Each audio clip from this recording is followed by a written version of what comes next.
কেমন আছো সবাই আমার প্রিয় বন্ধুরা? আশা করি সবাই ভালো আছো আর সুস্থ আছো। তো চলো আজকে আমি সকাল থেকে ব্লগটা স্টার্ট করছি। তো দেখো সকাল সকাল আমি ঠাকুরটা দেওয়া কমপ্লিট করে নিলাম। তো সকালবেলা তো দেখো আজকে অনেকটাই ফুল পেয়েছি।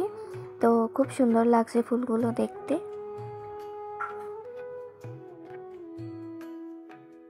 তো তারপর দেখো আমি চলে আসলাম রান্নাঘরে আর আমার বরের জন্য চা বানাতে।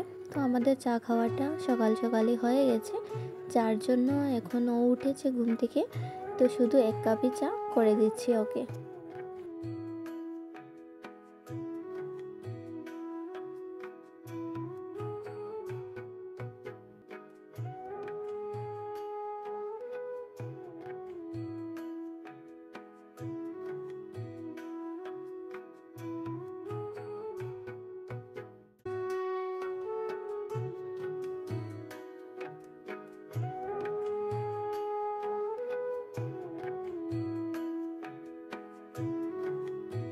তো চলো ওকে চা দিয়ে আর আমি এখন লেগে গেলাম ওকে খাওয়াতে।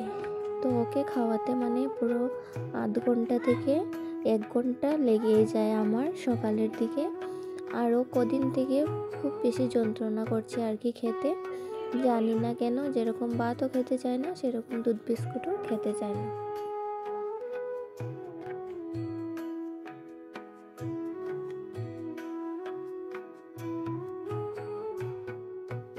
তারপর দেখো চলে আসলাম রান্নাঘরে আর এদিকে আমার সবজিটাও কাটা কমপ্লিট হয়ে গেছে। এদিকে মাছও কেটে নিয়েছি। তারপর দেখো আমার তরকারিটা অলরেডি হয়ে যাচ্ছে। তো মাছ দিয়ে আর মাছ দিয়ে ঝোল করব। আর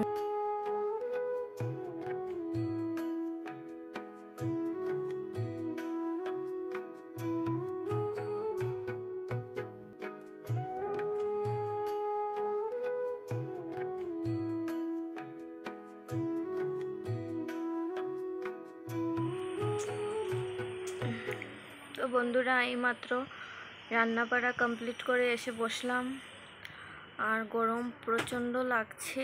তাও কালকে থেকে আজকে একটু কম আছে গরমটা। কালকে তো অতিরিক্ত গরম দিয়েছে, আজকে রৌদ্রটা উঠায়নি এখনও। রৌদ্রর মানে ইয়েটা আর কি একটু কমই আছে। তো চলো দেখতে থাকো ব্লগটা। আর কালকে পুরো মানে ব্যাগও গুছিয়ে নিয়েছিলাম, যাব হাইলাকান্দি, যার জন্য বাবার বাড়িতে যাব আর কি। ওর স্কুল বন্ধ আছে সামার ভ্যাকেশনের, যার জন্য। আর ব্যাগও গুছানো, শুধু রেডি হব আর বেরোবো। কিন্তু রৌদ্রর মানে গরমের যন্ত্রণায় আর যাওয়াই হলো না, কালকে যাওয়া বাদ দিয়ে দিয়েছি। তো আজকে একটু রৌদ্রটা কম আছে, যাওয়া যাবে, যার জন্য তাড়াতাড়ি কাম সব কিছু করে নিচ্ছি। রান্নাটাও কমপ্লিট হয়ে গেছে। আরও দেখো এখনও বসে বসে খেলছে। তো ওকে একটু পরে স্নান করিয়ে দেব। আর আমিও স্নান সকালে একবার করে নিয়েছি স্নান, তারপর আবার করব। স্নান করে তারপর রেডি হব। আর 5:45টার সময় ট্রেন আছে। কালকে থেকে পুরো ব্যাগ ট্যাগ গুছানো, সব কাপড় টাপড় রেডি, কিন্তু কালকে আর যাওয়া হলো না। আজকে যাব। আর আজকে একটু রৌদ্রটা কম আছে, দেখো এতটা রৌদ্র নেই, একটু মেঘলা মেঘলা গুড় আছে। আর এই কপিগুলো নিয়ে যাব কি। তো দেখো আমাদের গাছের পুঁইশাক, আজকে যেহেতু যাচ্ছি হাইলাকান্দি, যার জন্য নিয়ে যাব আর কি আমাদের গাছের পুঁইশাকগুলো। তো কি সুন্দর লাগছে দেখো পাতাগুলো। তো দেখো আমরা রেডি হয়ে অলরেডি বেরিয়ে পড়েছি। আর এখন বাজছে 4:30 বাজছে, 5:45টার সময় ট্রেন আর কি। তো বর নিয়ে দিয়ে আসবে স্টেশনে, যার জন্য একটু লেট করেই বেরোলাম।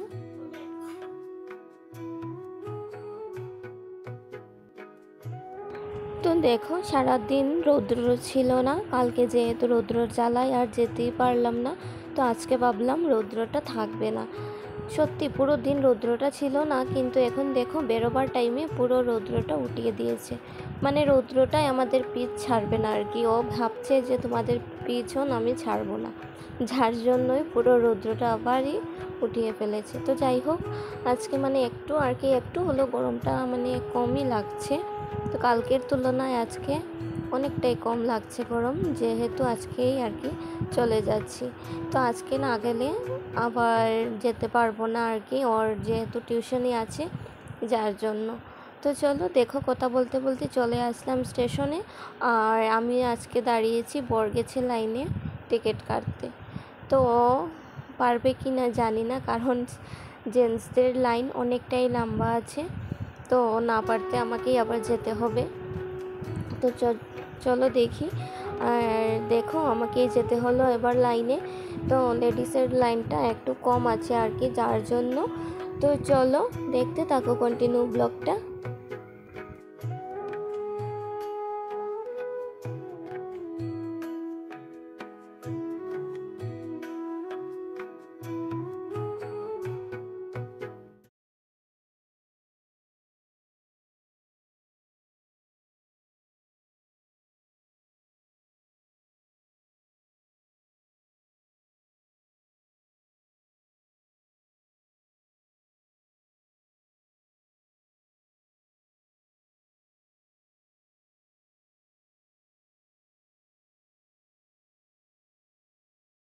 তো তারপর দেখো, টিকিট কেটে অনেকটাই জায়গা মানে হেঁটে হেঁটে যেতে হয়, কারণ হাইলাকান্দির ট্রেনটা আর কি একদম 3 নম্বর প্ল্যাটফর্মে রাখা থাকে।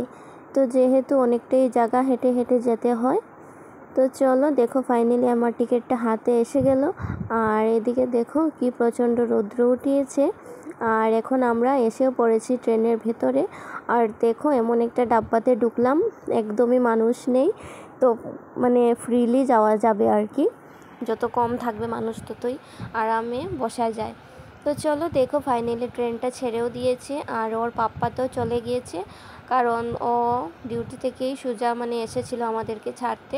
তো যেহেতু দুপুরবেলা ভাত টাত কিছুই খায়নি, তো এখানে আর লেট না করে সোজা বাড়িতে চলে গেছে, গিয়ে এখন স্নান টান করে ভাত টাত খাবে। তো চলো, আমাদের ট্রেনটাও ছেড়ে দিয়েছে। আর দেখো, কথা বলতে বলতে চলে আসলাম কাটাখাল। তো এখানে প্রায় 30 মিনিটের মতো আর কি ট্রেনটা থামে। তো এখানে ইঞ্জিন আর কি বদলানো হয় যার জন্য।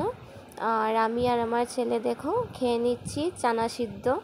তো বসতে বসতে ভালো লাগছিল না, তো যার জন্য ভাবলাম একটু খাওয়া দাওয়া করে নিই।